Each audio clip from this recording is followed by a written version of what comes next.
Friends, we can all see that many white bloggers have millions of followers. Please support me too, because my followers are still few. Black bloggers also deserve to be famous. My friends, let's unite and lift each other up. Please press subscribe button and like. In the quiet suburb of Maplewood, Texas, the sun dipped below the horizon, casting a warm glow over the neatly trimmed lawns and picket fences. It was a neighborhood that thrived on the illusion of safety, where families felt secure and children played freely. But beneath this facade lay a tension that would soon erupt. Kendrick Vale, a 29-year-old veteran of the Special Forces, returned home after years of service. He was eager to reconnect with his family, to enjoy the simple pleasures of life in Maplewood. As he jogged through familiar streets, memories flooded back. His childhood home, the laughter of friends, and the warmth of his parents' love. But tonight, that warmth would be overshadowed by an unexpected confrontation. Clifford Harlan, a self-appointed enforcer of the neighborhood's homeowners association, had taken upon himself to maintain order.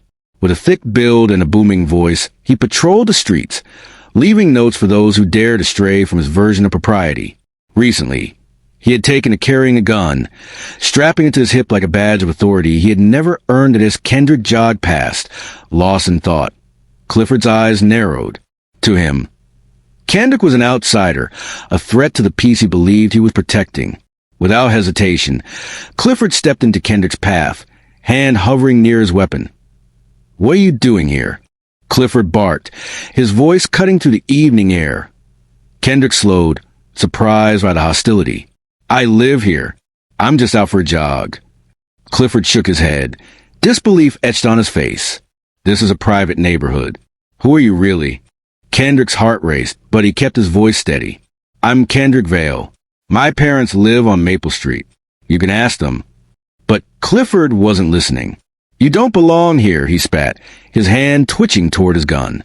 "Name and address." Kendrick's pulse quickened, but he kept his voice calm. 3 blocks down, brown brick house with a silver truck. "My parents' place." Clifford sneered. "That's not how this works. People like you always have an excuse." Kendrick's jaw tightened, but he forced himself to remain relaxed. He could disarm Clifford in seconds if it came to that, but he didn't want to escalate the situation. "I'm not a threat. I'm just trying to get home." The tension in the air thickened as neighbors began to notice. Mrs. Thompson, an elderly woman with a small dog, stepped outside, her eyes wide with concern. "Clifford, what's going on?" "Go back inside, ma'am," Clifford barked, his eyes never leaving Kendrick. "I've got this under control." Kendrick's pulse quickened. He could feel the eyes of the neighborhood on him, the weight of their expectations pressing down. "You're pointing a gun at me for jogging. This isn't right." Clifford's grip tightened on the weapon. "I decide who's a threat around here." Kendrick took a deep breath, his military training kicking in. "You're not law enforcement. You're just a neighbor. Let's both walk away from this." For a moment, Clifford hesitated, the tension palpable. But pride is a dangerous thing, and it was clear he wasn't ready to back down. "You think you can just walk around here without consequences?" Kendrick's voice remained calm, but firm. "You're making a mistake. If you pull that trigger, you'll regret it for the rest of your life." The sound of sirens echoed in the distance, and Clifford's eyes widened. The realization that he was being watched began to sink in. "They'll believe me," he muttered, desperation creeping into his voice. "No, they'll see an armed man threatening a neighbor," Kendrick replied, his tone steady. "You need to put the gun down." Clifford's hand trembled, caught between fear and pride. The neighbors watched, some recording on their phones, others whispering prayers. Kendrick could feel the weight of their gazes, the collective breath held in anticipation. "Drop the weapon!" shouted one of the officers as they arrived, guns drawn. The tension reached a breaking point. Kendrick seized a moment. "Clifford, this is it. Put it down before it's too late." But Clifford's pride wouldn't let him. "I'm not some criminal," he shouted, his voice cracking. "I was protecting my neighborhood." Kendrick's heart raced. "You're scaring everyone. You're the danger here." The officers moved closer, their commands sharp and clear. "Drop the gun now." Clifford's grip faltered, the weapon wavering. Kendrick took a step forward, his voice low and commanding. "You can still walk away from this. Protect your family from seeing you die tonight." In that moment, something shifted in Clifford's eyes. The bravado faded, replaced by fear. The gun dipped lower, and with a final, desperate gasp, it clattered to the ground. The neighborhood erupted in relief, but Kendrick remained focused. Officers rushed in, securing Clifford and reading him his rights. The weight of the moment hung heavy in the air, a reminder how close they had come to tragedy as the officers led Clifford away. The neighbors began to gather, murmurs of disbelief and gratitude filling the night. Kendrick stood tall, the adrenaline still coursing through his veins. He had faced danger before, but this was different. This was home, but the aftermath rippled through Maplewood. The HOA held emergency meetings, neighbors debated, and the community grappled with the reality of what had happened. Kendrick watched as the facade of safety crumbled, revealing the cracks that had allowed Clifford's behavior to fester. In the days that followed, conversations shifted. People began to acknowledge their complicity in allowing Clifford to act as he had. They realized that silence had enabled his behavior, and it was time to confront the truth. Kendrick found himself at the center of these discussions, not as a hero, but as a voice of reason. He urged his neighbors to reflect on their actions, to recognize the importance of speaking up when something felt wrong. As the sun rose over Maplewood, the neighborhood began to heal. The lessons learned from that fateful night would linger, a reminder that safety is not just the absence of danger, but the presence of community. Kendrick knew that belonging wasn't about who shouted the loudest or carried the biggest gun. It was about standing together, facing challenges, and ensuring that everyone felt safe in their own home. And as he jogged through the streets once more, he felt a renewed sense of purpose. Maplewood was his home, and he would do everything in his power to protect it. But just as he was about to turn the corner onto Maple Street, he noticed a group of neighbors gathered outside the community center, their faces tense and anxious. Curiosity piqued. Kendrick slowed his pace, instinctively sensing that something was amiss as he approached.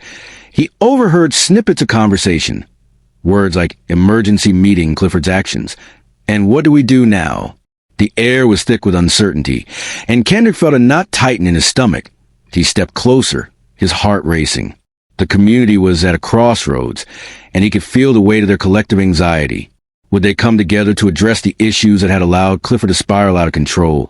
Or would they retreat into silence once more? Kendrick took a deep breath, preparing himself to step into the fray.